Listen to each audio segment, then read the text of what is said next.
Roli i gjuhës shqipe në diasporë, pjesë e konferencës ndërkombëtare në Selanik. Në ambientet e Universitetit Aristoteli në Selanik nga data 2 deri në 4 prill u inaugurua dhe u zhvillua konferenca e 7 ndërkombëtare udhkryq gjuhës dhe kulturës, një aktivitet i rëndësishëm akademik që mbledhi studiues dhe ekspert nga Greqia dhe vende të tjera të botës. Përgjatë 3 ditëve, konferenca u shndrua në një hapësirë dialogu dhe reflektimi,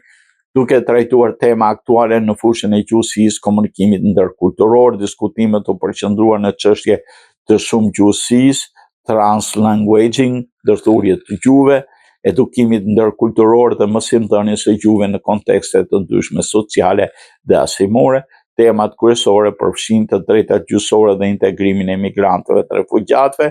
edukim shumëgjuhësh në shkolla dhe universitete, roli i gjuhës në identitet, kulturë dhe përfshirje sociale dhe përdorimin e teknologjisë dhe metodave inovative në mësimdhënie, studime mbi gjuhët e trashëgimisë, dialektet dhe komunitetet bilinguale. Një vëmendje e veçantë kushtuar praktikave të translanguaging në arsim si sfidave të mësimdhënies në mjedise multikulturore në Evropë e më gjerë.